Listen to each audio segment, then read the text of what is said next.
हमारे दूरदर्शी और युग दृष्टा प्रधानमंत्री श्रीमान नरेंद्र मोदी जी के नेतृत्व में हम कोरोना के खिलाफ जंग लड़ रहे हैं। प्रधानमंत्री सारे विश्व में इकलौते नेता हैं जिन्होंने कोरोना के खिलाफ लड़ाई को एक नया आयाम प्रदान किया है। दुनिया के शक्तिशाली राष्ट्र जहां कोरोना के सामने धराशायी हो गए, हमारे प्रधानमंत्री नरेंद्र मोदी देश की 130 करोड़ जनता के साथ मिलकर एक सूत्र में उनको गूंथकर एक अलग दिशा में कोरोना की लड़ाई ले गए। और इसलिए दुनिया के बाकी कई देशों में जहां तबाही मच गई, वहां भारत ऐसा है जिसने संकट पर लगभग नियंत्रण पा लिया। मेरे प्रिय बहनों और भाइयों, बेटे बेटियों, शायद पहली बार ऐसा हुआ है कि मैं इतने दिन भौतिक रूप से आपसे नहीं मिल पाया। आप जानते हैं कि जनता मेरी जिंदगी है, मैं आपके लिए ही जीता हूं। पहले जब भी कभी संकट आया, मैं हमेशा आपके बीच में पहुंचा। परिस्थितियां कैसी भी रही हो, मैंने कभी अपने आप को आपसे दूर नहीं रखा। 23 तारीख की रात से शपथ ग्रहण के बाद 24 से सारे देश में लॉकडाउन घोषित हो गया। जहां बढ़ा संकट, मेरी अंतरात्मा, मेरा मन लगातार बेचैन रहता था कि मैं कैसे आपके पास पहुंचूं। चाहे वो इंदौर हो, उज्जैन हो, जबलपुर हो, खंडवा, खरगोन, धार हो, रतलाम, मंदसौर हो, मुरैना हो, ग्वालियर हो, अलग अलग हिस्सों में जहां जहां इस संकट ने दस्तक दी, मुझे लगा कि मैं दौड़ के आपके पास पहुंच जाऊं, लेकिन भौतिक रूप से नहीं आ सका क्योंकि लॉकडाउन ने मुझे बांध रखा था। मैं भी मर्यादाओं में बंधा हुआ था। किस मुश्किल से मैंने अपने आप को रोका, ये मैं ही जानता हूं। पार्टी के निर्देश भी यही थे कि जाना नहीं है। आपके बीच भौतिक रूप से नहीं आ पाया, लेकिन मेरी अंतरात्मा सदैव प्रदेश के संकटग्रस्त भाइयों और बहनों के साथ रही। और यहां से भी मैं सवेरे 5:30 बजे से लेकर रात के 1:30-2 बजे तक लगातार कोरोना को कंट्रोल करने के लगातार प्रयास करता रहा। प्रदेश की 7.5 करोड़ जनता के साथ मिलकर डॉक्टर्स हो, विशेषज्ञों, स्वास्थ्य कर्मियों, प्रशासनिक अधिकारी हो, सभी धर्मगुरु हों, अलग अलग वर्गों के लोग हों, लगातार मैं संवाद करता रहा। और जो बेहतर व्यवस्थाएं कोरोना को परास्त करने की हो सकती थी, वो बनाने की मैंने कोशिश की। हमने कोशिश की, सबने कोशिश की।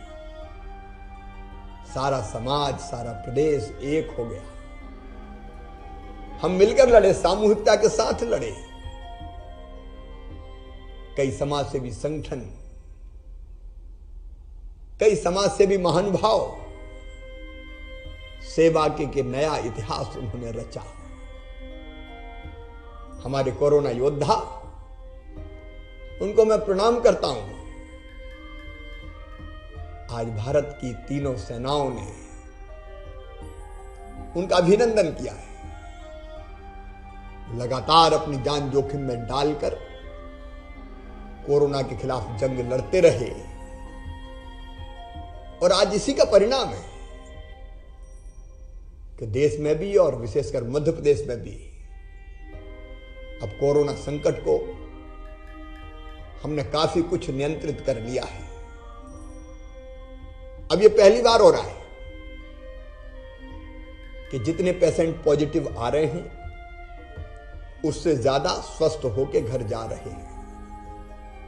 कल अगर 50 पॉजिटिव पेशेंट आए तो इससे दुगने से ज्यादा स्वस्थ होकर अपने घरों में लौट गए। मृत्यु की दर भी लगातार कम होती जा रही है। लेकिन प्रिय बहनों और भाइयों, संकट अभी टला नहीं है। ये कोरोना अलग तरह का वायरस है। ये छापामार लड़ाई लड़ता है, कब कहां घुस जाए। क्योंकि एक भी व्यक्ति पॉजिटिव आ गया तो उसके कारण कई लोग संक्रमित हो जाते हैं। और इसलिए असावधान रहने की जरूरत नहीं है, सावधान और सजग रहने की आवश्यकता है। सावधानी हटी तो दुर्घटना घटी। हमारे ऐसे कई जिले जो ग्रीन थे, जहां एक भी पॉजिटिव प्रकरण नहीं था, उनमें से कुछ में 1-1, 2-2, 3-3 पॉजिटिव पेशेंट्स संक्रमित होकर आ गए। और फिर यह संख्या तेजी से बढ़ती है। एक तरफ कई जिले ग्रीन हो गए, विदिशा हो, शिवपुरी हो, कई ग्रीन होने की राह पे, वहां कुछ नए भी संक्रमित हुए। इसलिए मैं सावधान कर रहा हूं, इस संकट से पूरी तरह से जीतना है तो हमको पूरे अनुशासन का पालन करते हुए, सामूहिकता से, विधि निषेधों का पालन करते हुए इस लड़ाई को लड़ना पड़ेगा। इसलिए पूरे देश में लॉकडाउन की अवधि बढ़ा दी गई है। माननीय प्रधानमंत्री जी ने समय रहते संकट को पहचाना, आवश्यक उपाय किए, कदम उठाए। और अब सब मुख्यमंत्रियों से बात करके, पूरे देश से चर्चा करके फिर 17 मई तक इस लॉकडाउन को बढ़ाया है। हमने भी सभी क्राइसिस मैनेजमेंट ग्रुप जो जिलों में बने हुए हैं, उनमें केवल प्रशासनिक अधिकारी नहीं है, प्रशासनिक अधिकारियों के साथ हमारे सांसद, हमारे विधायक, समाजों के प्रमुख लोग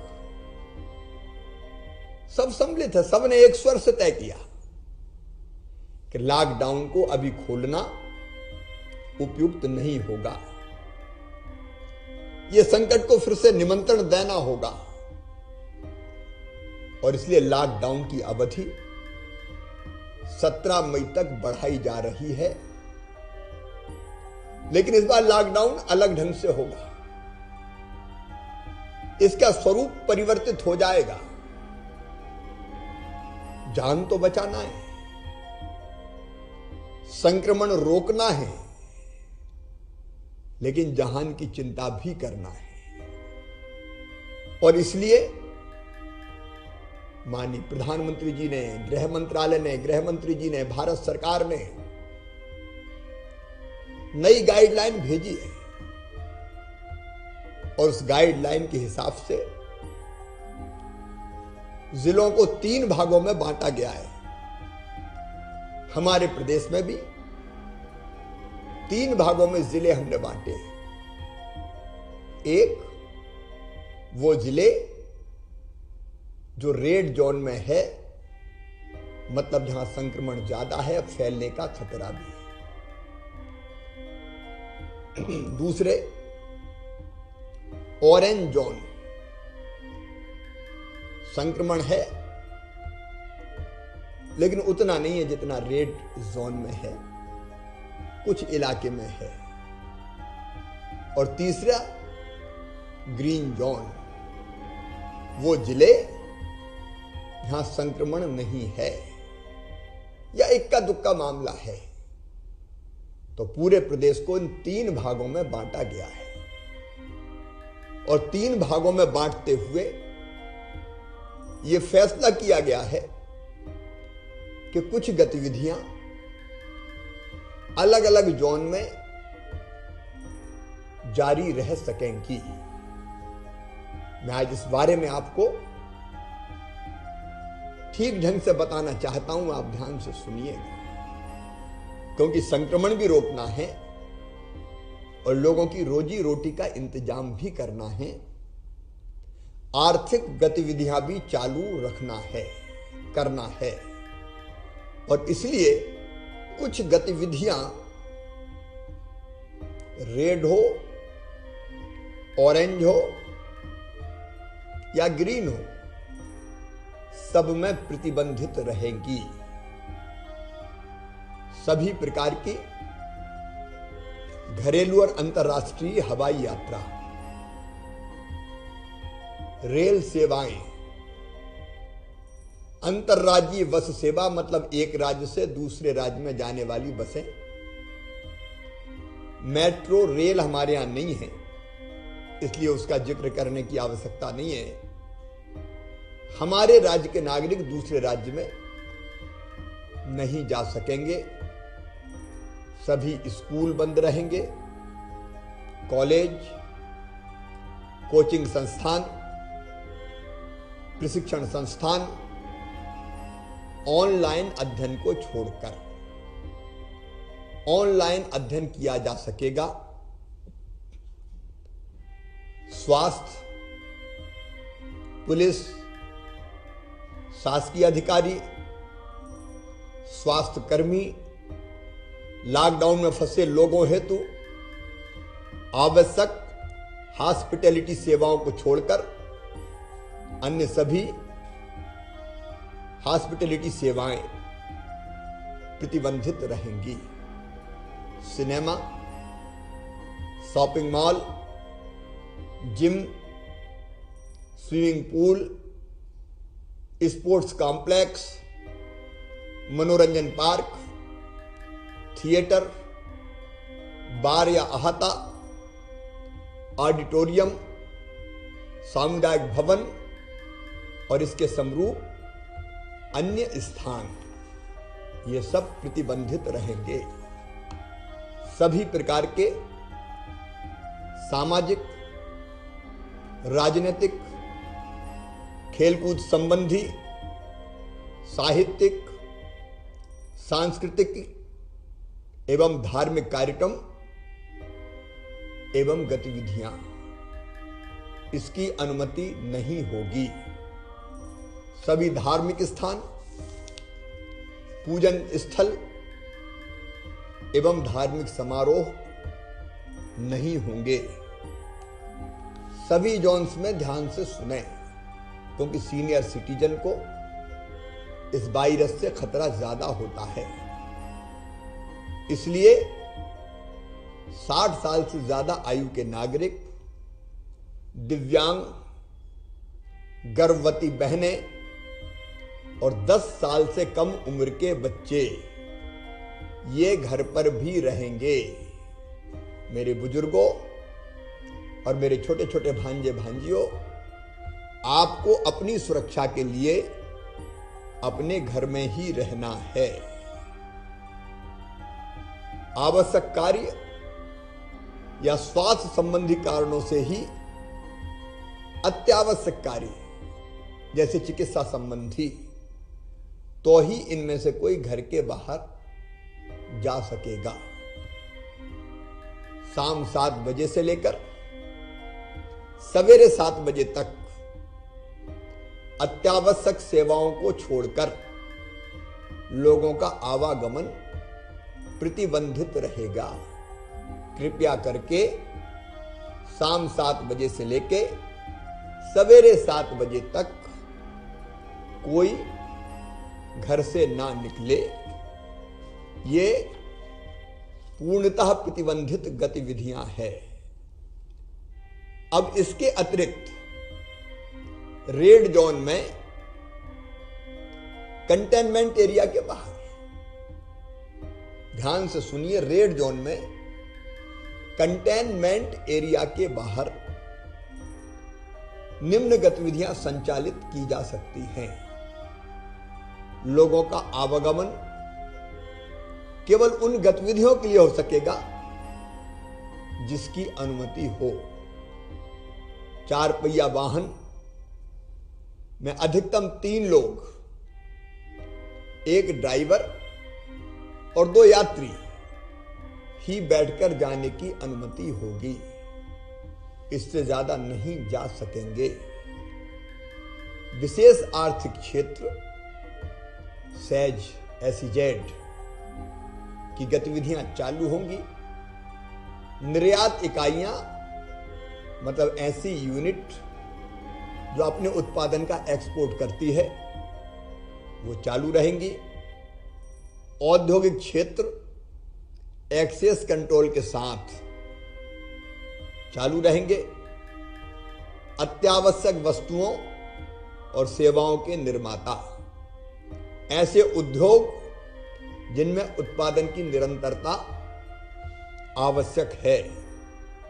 सूचना प्रौद्योगिकी, हार्डवेयर निर्माण इकाइयां, जूट उद्योग, पैकेजिंग इकाइयां, नगरीय क्षेत्रों में निर्माण कार्य जिसमें केवल स्थानीय श्रमिकों या अमले का उपयोग हो, नवकरणीय ऊर्जा से संबंधित परियोजनाएं, ग्रामीण क्षेत्रों में सभी निर्माण की गतिविधियां, जो ग्रामीण क्षेत्र हैं कंटेनमेंट जोन एरिया के बाहर, वहां सब तरह के निर्माण की गतिविधियां जैसे मनरेगा के काम या बाकी निर्माण के काम वो सब चालू रह सकेंगे।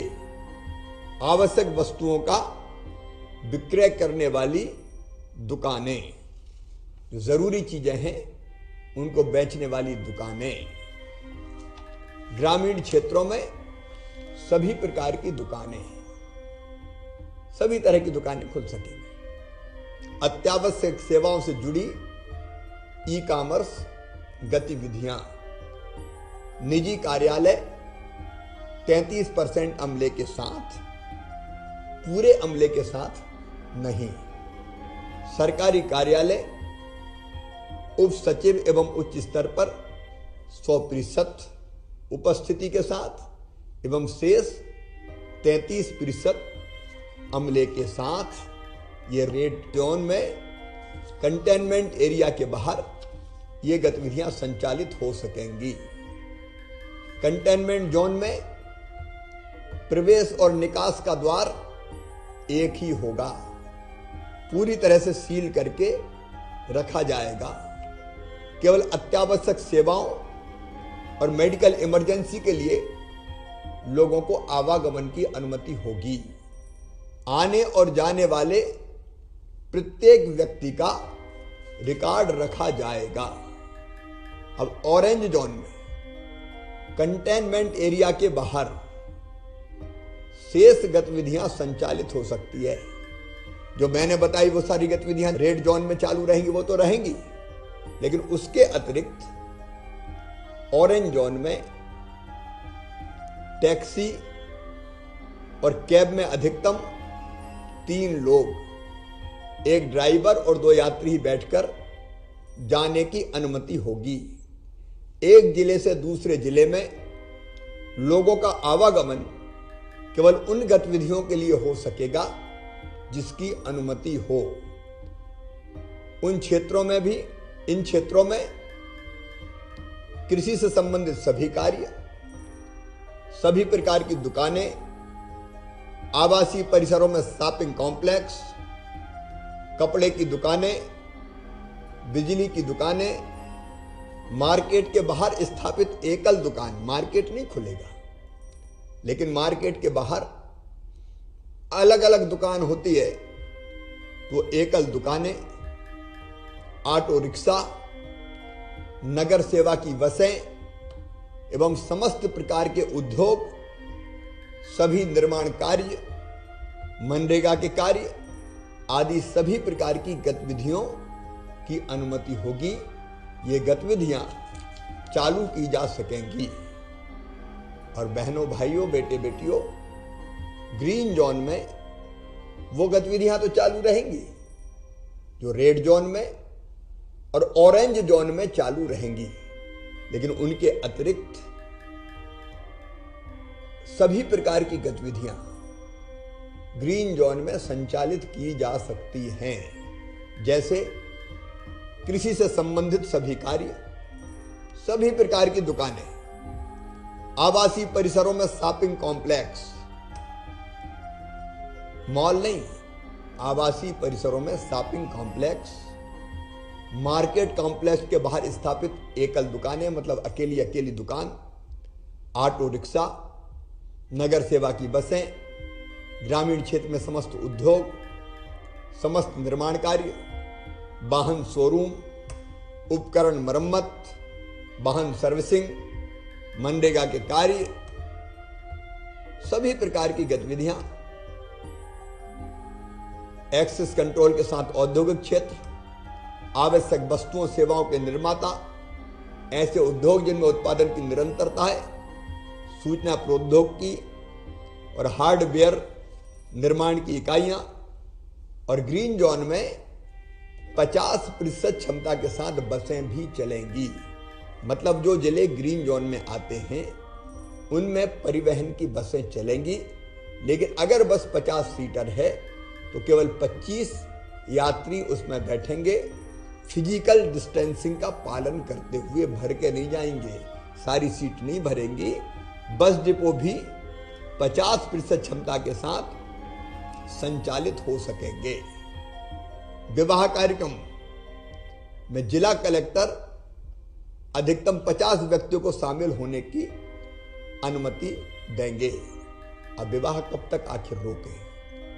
इसलिए ग्रीन जोन में 50 लोगों के साथ वर पक्ष वधू पक्ष के 25-25 विवाह संपन्न हो सकेंगे। और बाकी स्थानों पर भी ऑरेंज जोन में कंटेनमेंट एरिया के बाहर, रेड जोन में कंटेनमेंट एरिया के काफी बाहर, जहां सुरक्षित विवाह संपन्न हो सकते हों, बहुत कम संख्या में, वहां रेड जोन में 5-5 की संख्या हो सकती है, लेकिन अनुमति लेके होंगे। लेकिन ग्रीन जोन, ऑरेंज जोन में, कंटेनमेंट एरिया के बाहर ऑरेंज जोन में, ग्रीन जोन में तो कंटेनमेंट एरिया है नहीं, विवाह किए जा सकेंगे। अंतिम संस्कार में अधिकतम 20 लोगों को शामिल होने की अनुमति होगी। मेरे प्रिय बहनों और भाइयों, ये सारी गतिविधियां हमको चालू करनी है, लेकिन नई गाइडलाइन का पूर्णतः पालन करते हुए। जरा सी लापरवाही ग्रीन जोन को ऑरेंज या रेड जोन में बदल देगी। और ग्रीन जोन अगर ऑरेंज जोन या रेड जोन में बदल गया तो इस तरह की सारी गतिविधियां प्रतिबंधित हो जाएगी। और इसलिए आपको कोशिश करनी है कि आपका जिला अगर रेड जोन में है तो वो कैसे ऑरेंज जोन में आए। प्रशासन पूरी ताकत के साथ काम करेगा, लेकिन आपके सहयोग के बिना नहीं हो सकता। और ऑरेंज जोन से हम कैसे ग्रीन जोन में जाएं, इसके लिए आपको लगातार अनुशासन बनाते हुए प्रशासन के साथ मिलकर काम करना पड़ेगा। मेरे प्रिय बहनों और भाइयों, हमें कोरोना के साथ जीना भी सीखना पड़ेगा, क्योंकि कोई तारीख नहीं बता सकता आज किस तारीख को कोरोना वायरस समाप्त हो जाएगा। आप जानते भी वैक्सीन बनी नहीं है, दवा कोई है नहीं, और इसलिए कोरोना के साथ हमको जीना सीखना होगा। लाइफ स्टाइल हमको बदलनी पड़ेगी। मतलब भारतीय संस्कार और परंपराओं का पालन करते हुए जीवन जीना पड़ेगा। जैसे हाथ मिलाने के बजाय दूर से नमस्ते, 2 गज की दूरी, मास्क हमेशा बांध के रखना, नाक और मुंह कवर करके रखना, बार बार हाथ धोते रहना, बाकी जो गतिविधियां प्रतिबंधित है वो नहीं करना, भोजन भी जो शरीर के लिए हितकारी हो वो करना। प्राचीन समय में ऋषियों ने कहा था शरीर को स्वस्थ रखने के लिए क्या करना चाहिए, तो उन्होंने 3 मंत्र दिए थे, हितभुक, मितभुक, ऋतुभुक। हितभुक मतलब जो शरीर के लिए हितकारी हो वो खाएं, मितभुक का मतलब भूख से कम खाएं, और ऋतु भुक मतलब ऋतु में जो चीजें होती है वो खाएं। सुपाच्य भोजन, सवेरे जल्दी उठना, व्यायाम करना, योगासन करना, प्राणायाम करना। प्राणायाम आपके फेफड़ों को मजबूत बनाता है, रोग प्रतिरोधक क्षमता बढ़ाता है। जीवन नियमित जीना, आयुर्वेदिक काढ़े का प्रयोग करना। पूरे प्रदेश में 1 करोड़ परिवारों में आयुर्वेदिक काढ़ा निःशुल्क पहुंचाने की हमने व्यवस्था की है। हमको अपनी जिंदगी में जीने का तरीका बदलना पड़ेगा। इससे रोग प्रतिरोधक क्षमता बढ़ेगी, और रोग प्रतिरोधक क्षमता बढ़ेगी तो कोरोना का आक्रमण हम लोग विफल कर पाएंगे। देखिए, कोरोना ऐसा रोग नहीं है कि जिससे डरा जाए। डरने की जरूरत नहीं है, क्योंकि कई लोग ऐसे जिनने कोरोना को पराजित किया है। एक छोटी सी बिटिया पूर्वा सिंह से मैंने बात की थी। 8 साल की उम्र थी। पुलिस आवास टीटी नगर में रहने वाली बेटी कोरोना संक्रमित हो गई। बहादुरी से लड़ी, हिम्मत से लड़ाई लड़ी और फिर स्वस्थ होकर चिरायु अस्पताल से बाहर आ गई। मैंने फोन पर उसको बधाई दी थी। डॉक्टर विभा के बच्चों की कहानी भी प्रशंसनीय है। उनके पति डॉक्टर सौरभ पुरोहित, 2 वर्षीय बेटा वीर संक्रमित हो गया और उसका इलाज करने के चक्कर में वो स्वयं और उनका 5 वर्षीय बेटा भी संक्रमित हो गया। पूरा परिवार संक्रमित हुआ, लेकिन वो घबराए नहीं, हिम्मत से मुकाबला किया और सभी कोरोना को पराजित करके वापस लौट आए। तो कोरोना से हिम्मत से लड़के जंग जीती जा सकती है। एक निवेदन मैं आप सबसे करूंगा, कोरोना संक्रमित व्यक्तियों के प्रति स्नेह और संवेदना रखें। आखिर वो हमारे भाई बहन है। एक वायरस से पीड़ित है तो जल्दी ठीक हो जाएंगे। ये छूत की बीमारी मान के उनके साथ कोई अमानवीय व्यवहार ना करे, और इसलिए हिम्मत से लड़े, हम जीतेंगे। इन दिनों मेरे बहनों और भाइयों, कई तरह के बहुत महत्वपूर्ण कदम कोरोना से लड़ाई लड़ने के साथ साथ हमने उठाए हैं। किसान भाइयों, मंडी एक्ट में हमने संशोधन कर दिया है। अब किसान को अगर अपनी फसल बेचना है तो मंडी का विकल्प है। उसके साथ साथ समर्थन मूल्य पर खरीदी भी है। लेकिन प्राइवेट व्यापारी लाइसेंस लेके किसान के घर या खेत में जाके उसका उत्पाद, चाहे वो फल सब्जी हो, अनाज हो, खरीद सकेगा। कोई निर्यात करने वाला, कोई मिल चलाने वाला, वो भी किसान के उत्पाद को घर से ठीक दाम देके खरीद सकेगा। प्राइवेट मंडी स्थापित की जा सकेगी। ई ट्रेडिंग की व्यवस्था, ऑनलाइन ट्रेडिंग की व्यवस्था अब हमने कर दी है, ताकि भोपाल में बैठ के चेन्नई के भाव आपको पता चले और आप ठीक दामों पर अपनी फसल बेच सकें। क्रांतिकारी परिवर्तन मंडी एक्ट में हमने किया है, और ऐसा करने वाला मध्य प्रदेश देश में पहला राज्य बना है।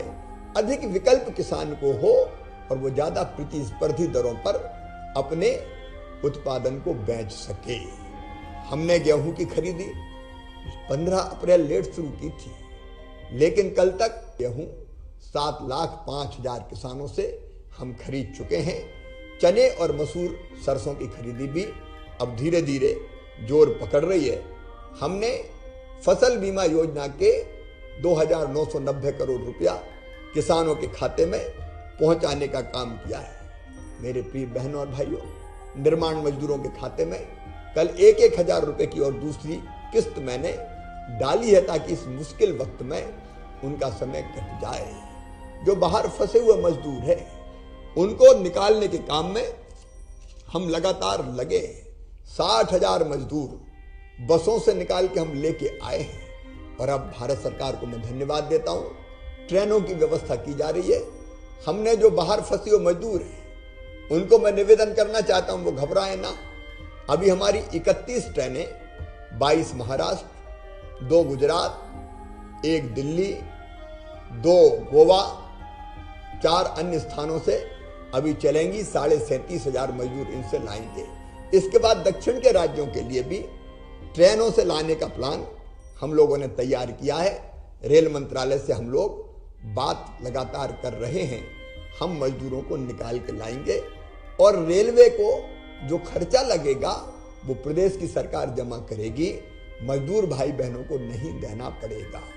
वापस आने के बाद कोई दिक्कत और तकलीफ ना हो, क्योंकि इसके पहले प्रदेश में ही 30,000 मजदूरों को एक जिले से दूसरे जिले में पहुंचाने का काम हमने किया है। कोई गरीब परेशान ना हो, इसलिए गरीबों को भरपूर राशन की व्यवस्था है। 3 महीने का पहले इकट्ठा दिया था, अब 2 महीने का और दे रहे हैं। प्रति व्यक्ति 5 किलो गेहूं चावल और 1 किलो दाल प्रदान की जाएगी। एक व्यक्ति को 10 किलो, 5 सदस्य हैं तो 50 किलो मिलेगा। राशन कार्ड भी ना हो तो अभी हम भोजन के लिए राशन की व्यवस्था कर रहे हैं। कोई भूखा नहीं सोएगा, ये हमारा प्रयास है। मेरे प्रिय विद्यार्थी बेटे बेटियों, आप अनेकों जगह कई दिनों से मध्य प्रदेश के अंदर भी फंसे हुए हैं। बाहर फंसे कई बच्चों को हम वापस लाए हैं, लेकिन जो पर्यटक, इलाज कराने के लिए गए लोग अलग अलग जगह फंसे हैं, वो चिंता ना करें, थोड़ी देर लग सकती है। रेड जोन से अभी लाने की अनुमति नहीं है, लेकिन हम उनकी सूची बना रहे हैं। यथासंभव हम रजिस्ट्रेशन करवाएंगे और रजिस्ट्रेशन करवाने के बाद हम ग्रीन जोन में या कोई दिक्कत नहीं होगी, ऑरेंज जोन में कंटेनमेंट एरिया से बाहर ले जाने में दिक्कत नहीं होगी, उसकी व्यवस्था भी हम शीघ्र बनाने वाले हैं। लेकिन रेड जोन में हम रजिस्ट्रेशन करके धीरे धीरे सुरक्षित उनको उनके गांव या शहर पहुंचाएंगे। सुरक्षित मैं इसलिए कह रहा हूं कि जल्दीबाजी में अगर हमने लोगों को शहर से दूसरे शहर भेजा, एक शहर से, और वहां जाके किसी दूसरे को वो संक्रमित कर गए, तो हमारे परिश्रम पर, मेहनत पर पानी फिर जाएगा। इसलिए मेरे बच्चों, मैं माफी चाहता हूं, घबराना मत, परेशान मत होना। दिक्कत है, लेकिन इसका रास्ता भी हम निकालने का काम कर रहे हैं। रोजगार के लिए कई गतिविधियां चालू हैं। आज बताते हुए मुझे खुशी है कि 11,25,000 मनरेगा के मजदूरों को मजदूरी दी गई है। तेंदुपत्ते की तुड़ाई का काम चल रहा है, वनोपज के संग्रहण का काम चल रहा है। बीड़ी मजदूरों ने भी बीड़ी निर्माण का काम प्रारंभ कर दिया है, वो काम भी हमने शुरू करा दिया है ताकि उनको भी रोजगार मिल सके। मास्क बनाने के काम में कई बहनें लगी है, मास्क की आपूर्ति भी हो रही है और उनको रोजगार भी मिल रहा है। निर्माण की कई गतिविधियां चालू है। रेड जोन छोड़ के औद्योगिक गतिविधियां भी हमने व्यापक पैमाने पर चालू की है। ये संकट है, लेकिन इसको अवसर में बदलने के लिए हम लगातार प्रयत्न कर रहे हैं और इसलिए रोजगार के नए अवसर बढ़ाने के लिए नया निवेश मध्य प्रदेश में कैसे आए, इसके लिए हम नई औद्योगिक नीति बना रहे हैं। एक बात मैं प्रदेशवासियों से कहना चाहता हूं, हम प्रोत्साहित उन इकाइयों को करेंगे जिसमें ज्यादा मजदूरों को रोजगार मिलेगा, ऊर्जा की कम खपत होगी और जो पर्यावरण को सुरक्षित करके रखेंगी। देखिए, प्रकृति का शोषण नहीं, हमको दोहन करना है। शोषण अगर करते हैं तो परिणाम भयानक होते हैं। आज देखिए, कोरोना एक तरफ संकट लेके आया, वहीं दूसरी तरफ प्रकृति का एक अलग रंग खिल गया। पशु पक्षी, पेड़ पौधे, नदियां, वो आज अलग रंग में दिखाई दे रहे हैं। इसलिए हमको पर्यावरण को भी बचाने का काम करना पड़ेगा। सब बचेंगे तो हम भी बचे रहेंगे। स्वदेशी और स्वावलंबन पर हमारा जोर है। हमारी कोशिश ये होगी कि हम अधिकतम चीजें अपने प्रदेश में ही बनाने का प्रयास करें, अपने लोगों को रोजगार दें, छोटी छोटी कई इकाइयां खड़ी हो। और इसलिए चाहे वो लेबर लॉज हो और चाहे उद्योग नीति हो, सब में बदलाव के लिए हमारी एक्सरसाइज चल रही है। इसके परिणाम भी जल्दी अच्छे मिलेंगे। मेरे प्रिय बहनों और भाइयों, आपके प्रयासों से हम सब मिलकर सामूहिक रूप से कोरोना को नियंत्रित कर पाए हैं। मैं एक बात और कहना चाहता हूं, निराश कोई ना हो, हताश कोई ना हो।